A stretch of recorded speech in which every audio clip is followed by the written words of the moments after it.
Hello, everybody. We're here today with Jalipaz Nelson at his studio, Audioconfusion. So thank you, Jalipaz, for having us over. I've actually got to record here once with Column 3, and we recorded live out there. And I know that that's kind of like your big thing is... I like recording live. I don't have to record live, but I like recording live. I think it adds a certain energy that you can't achieve, with track by track. I mean, that's how bands play. That's how they practice. Mm-hmm. It just kind of makes sense. I don't use headphones, so. Obviously I don't do vocals live, but I do everything else live, and I don't use any baffles, and I like the bleed. But yeah, I just really enjoy recording live.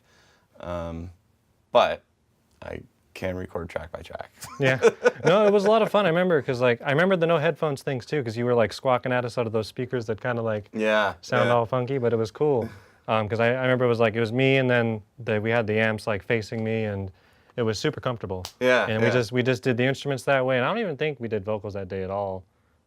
Ian might have come in another time, and we just kind of like overlaid them. But it was a lot of fun, and it was just super easy. And with that band that I was in at the time, it was definitely like live was the way to go. Yeah. And yeah, it's definitely not for every band. Yeah, it's not for everybody. And it's not for every song either, because I've done albums where we've done like maybe majority live or majority tracked, and then 3 or 4 the other way, track by track or live. So there's just like, I don't know, if you got a song that's like really like sparse, that works really nice if you want that kind of sound, because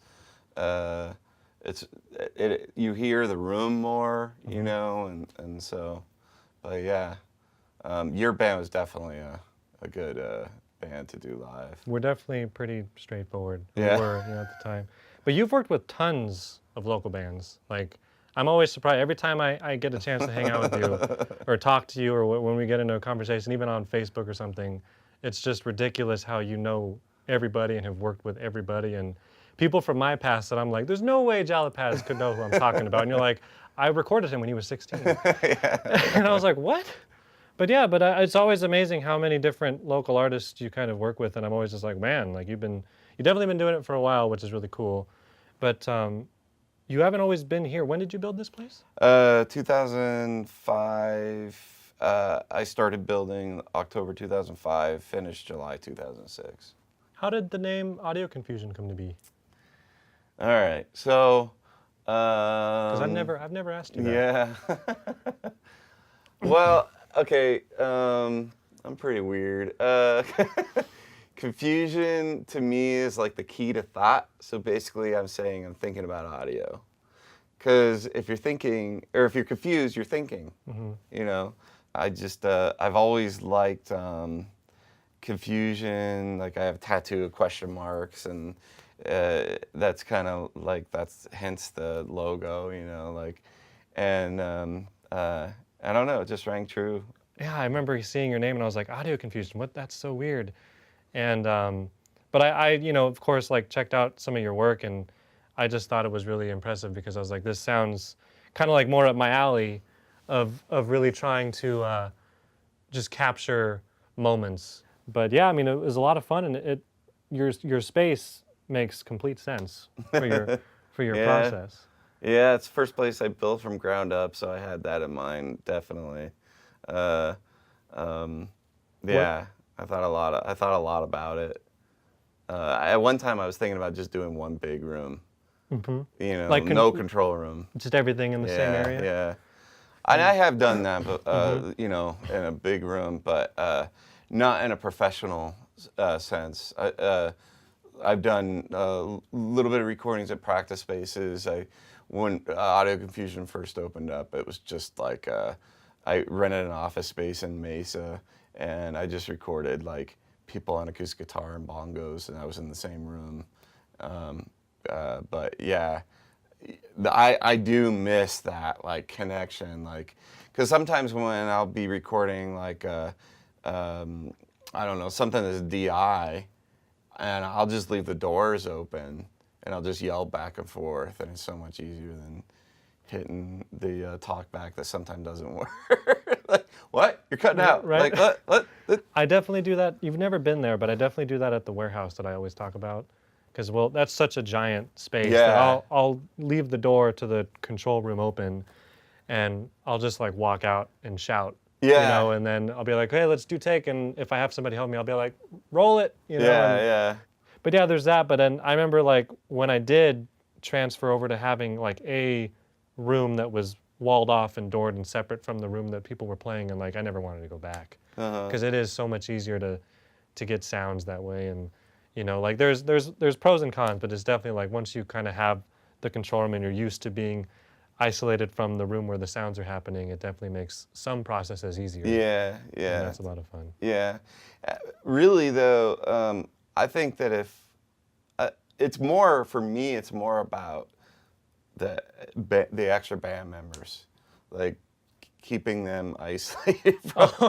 So they're not talking? Yeah, exactly. That's more about it for me because, and then also, so it's more laid back. Like it's really important to me that recording is just super laid back and easy, and if you have to like be really quiet the whole time, and sometimes that is the case because I have that mic out there, and and if somebody's in here, I don't have that. I'm like, we gotta like whisper, and and it's kind of annoying.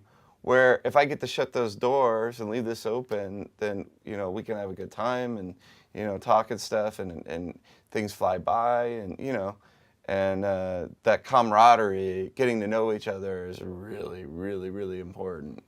And so yeah, it's definitely more about the excess members or friends that tag along, or camera guys, and stuff like that. So Well, all this talk about rooms, let's do you mind showing us around and kind of talking through some stuff that I think are kind of unique about this place? Yeah, sure. You always kind of tell me kind of lightheartedly that you don't really use a whole lot of gear. No, it's pretty modest. But I think that's really cool because nobody would ever know. I certainly had no idea from like listening to your work. Yeah, I'm mostly in the box, but the front end is to me it's most important. So I have my Ramza DA7, which I love. It's analog preamps, but it's a digital console.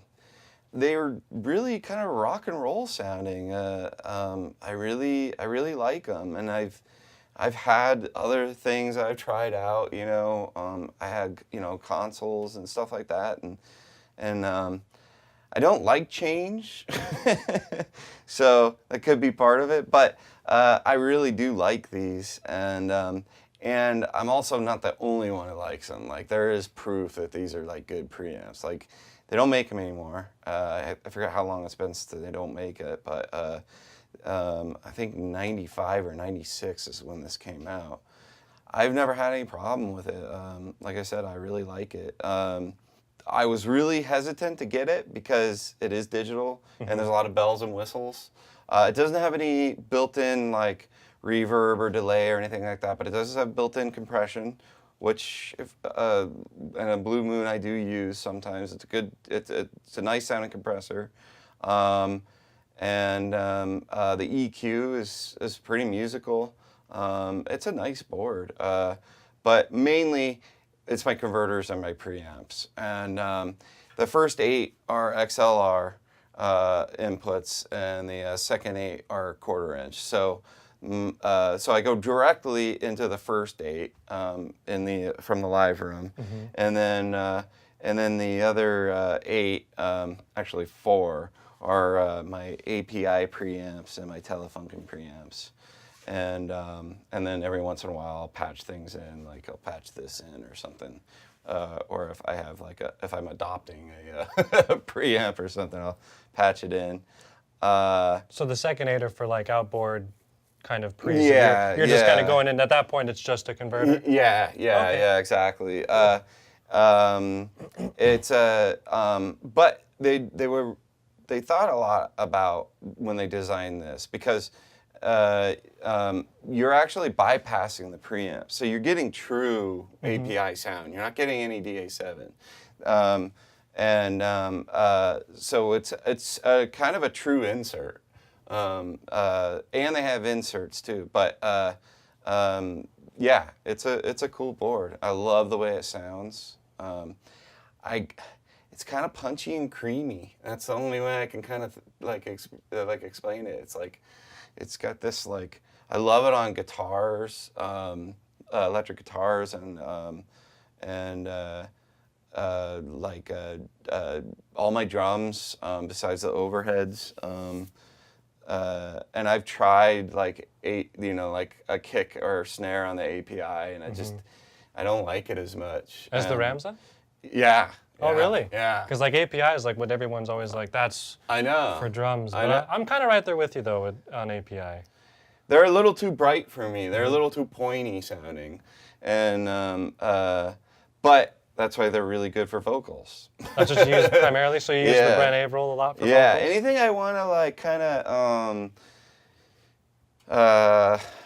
emphasize. When people ask me like, "Hey, I'm thinking about getting a new mic.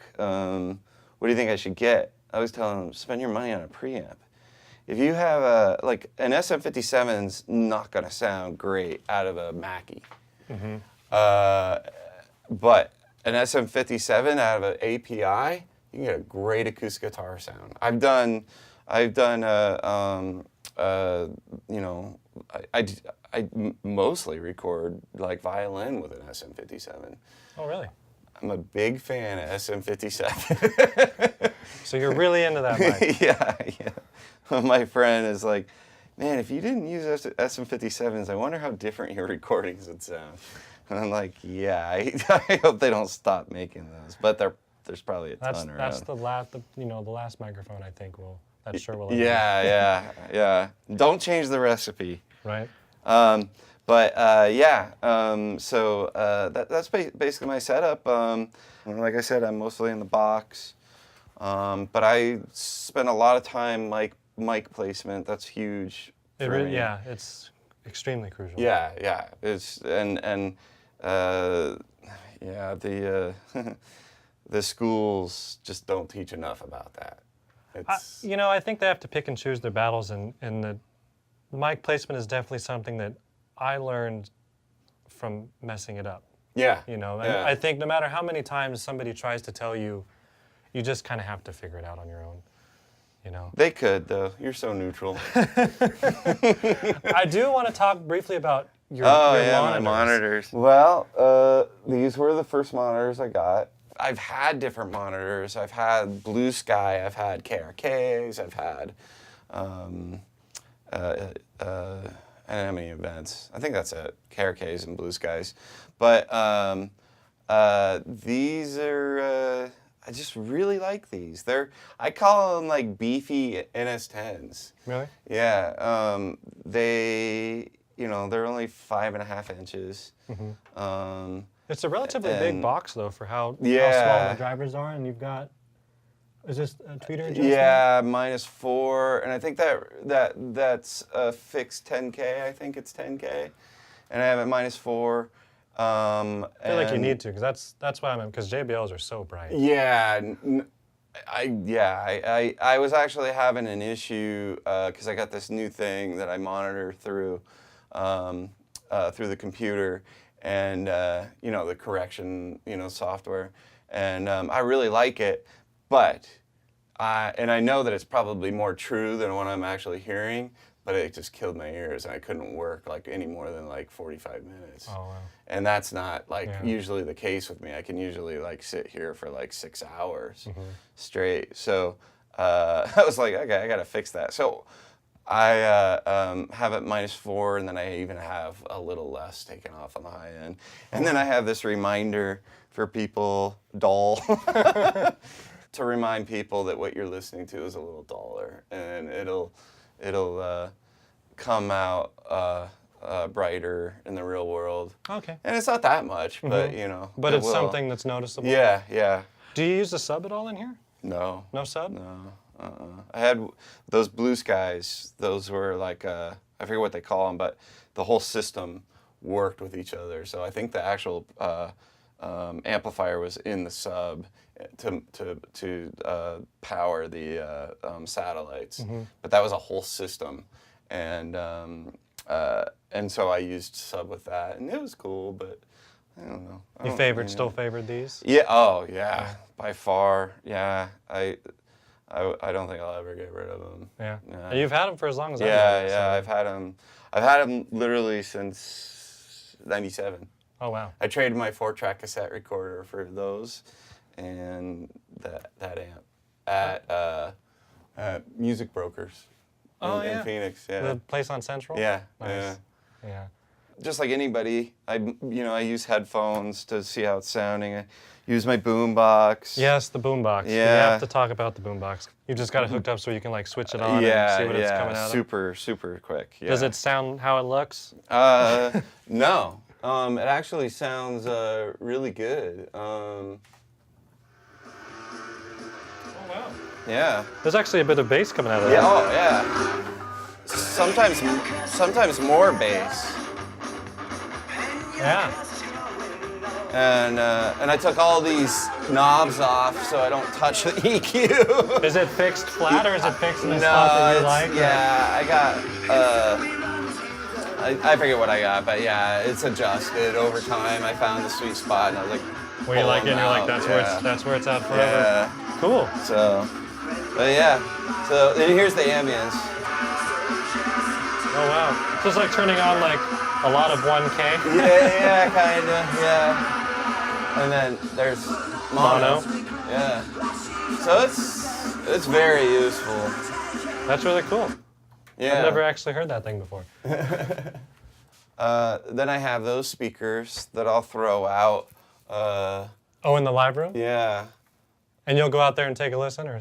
I will sometimes, but mostly I just listen from the chair because I want to hear what it's going to sound like from afar. Oh yeah. To see because that's you're not close up, so you're like hearing it all as like one package. Like you're not like well, you're not hearing any stereo for one thing, but also like it's just super balanced. Like, and if anything sticks out, then you're then there's an issue. And I use those a lot from afar to like see like where my solos sit in the mix, where vocals sit in the mix. Because this sitting up right here, I'm just getting this initial blast, and it's really hard to just kind of like, just I don't know, listen like more laid back. I don't know, it's weird, but I like it. I like it quite a bit. But I will definitely sometimes go out there. This is actually my first pair of monitors. Oh, you used to mix on these? Yeah. Whole lot of mid-range, I'm guessing? I don't remember. But, I mean, yeah, now, yeah. Yeah, there's a lot of mid-range. There's, like, hardly any low-end. And I think that I actually have the EQ at fixed, like, 0. But it is like definitely a second source of monitoring, but it's also my talkback. Yeah, I remember because I was playing drums here, and you were and like, I'll honk through there. Yeah. So what are the dimensions of this room? Well, it's a weird shaped room, so. But that's always the. Yeah. I'm pretty sure, it's been a while, but I'm pretty sure it's like from here to here, the longest is 19, and then from here to here, the longest is 24. So pretty good size. Yeah. And it's definitely, I mean, it's pretty balanced. It's controlled, but it's not dead. No, and I don't want it, a really, well, I do want a really dead room, but this is more important to me than having a really dead room. So I like this room quite a bit. I like really want to get a curtain system where I can take run the curtains against the wall, come out here and split the room. Oh, yeah? And be able to do, you know, like my dead stuff. Like super dead? Yeah, super, super dead. Yeah, like I'm looking into like theater curtains. Oh, really? Yeah. And kind of in just like putting it right across and like. All the way along the wall, and then all the way across, and then all the way along the wall. So just straight up cutting the room almost in half. Exactly. Oh, yeah. cool. And then being able to open and close them. Yeah. Which I know that it'll kind of kill off the sound even when they're closed, because there'll be like a bunch of bunched up curtain, you know, on the end and stuff. Right. But it'll be fine. Which right now you've got these in the corners here. These are always interesting to me. They're interesting to everybody. Punching bag Yeah. things. I know. So what's the idea behind these? So they're hanging membrane. So they're bass traps, and they change kinetic energy into physical energy. So they actually like literally change waves, and then the wave will hit it, and then you won't see it necessarily, but it'll hit it, and it'll turn it into physical energy, and so it confuses it, and it stops. So it's literally a bass trap, and they're completely hollow, but I have insulation around the around the outside, because they're also, you know, like my baffles. Oh. So, because this is drywall too, so. Yeah. So it plays two parts. It's bass traps, and it's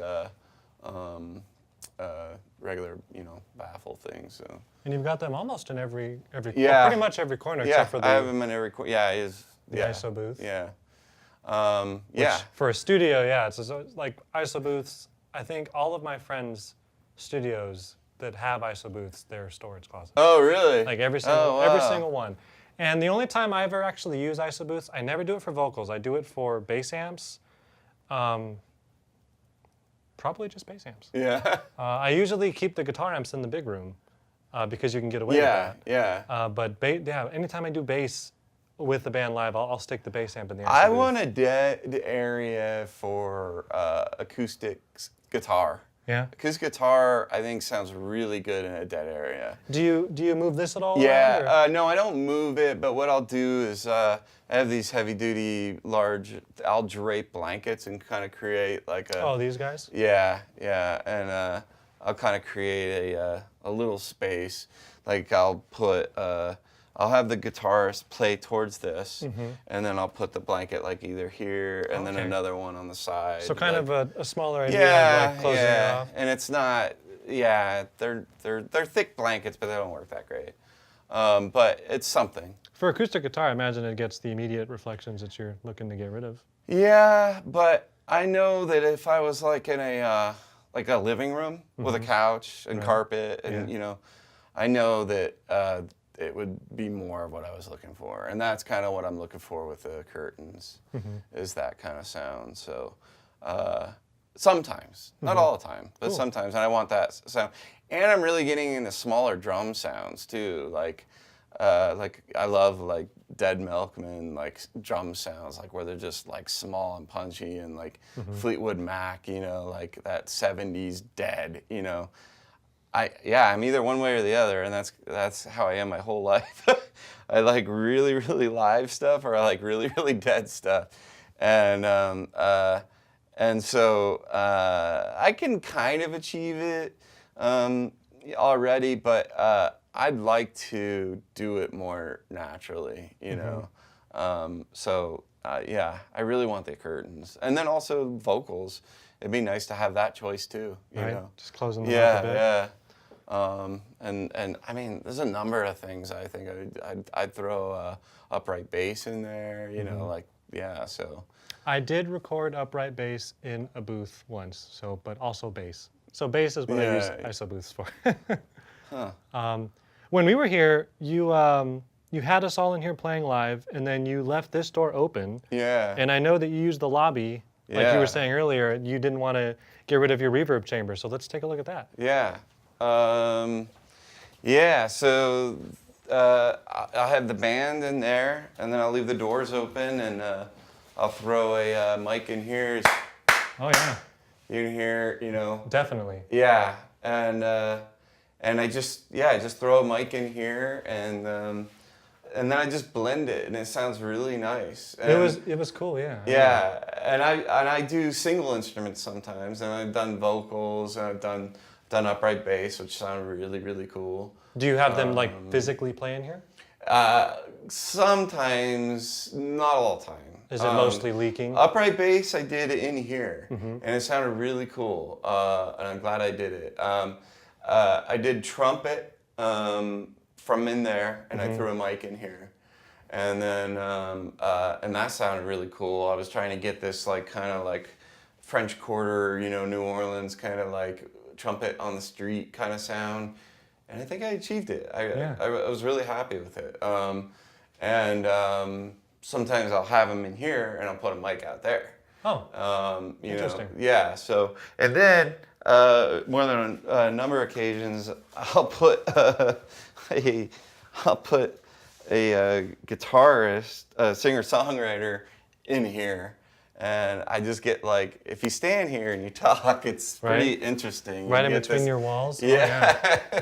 You get this reverb and dead sound. Right, on one side. And yeah, so I've done stuff like that. And I'll have them like either like the mic more in here or the person more in here and then the mic more out there. And so, but that's what I said, like, I spend a lot of time with mic placement, so I don't really feel like I need too much. And I don't overmix. I'm looking for a particular sound, and sometimes that takes a while. But that's just me, you know, trying to find what I think sounds good. I think a lot of people, you know, might be like, oh, it's fine, you know, like, but yeah, so it's more about me, you know, so, and that's why I mix the way I mix. Right. I love this room. It's really important. Yeah, no, you have a great space. This is all really cool. Well, thank you, Jalipaz, Hey, no for problem. having us come Good over. seeing It's you, been a man. lot of fun. Yeah. I finally got to learn the ins and outs of this place, really, you know. Thank everybody for watching, and I hope that maybe you learned something. See ya. See you next time.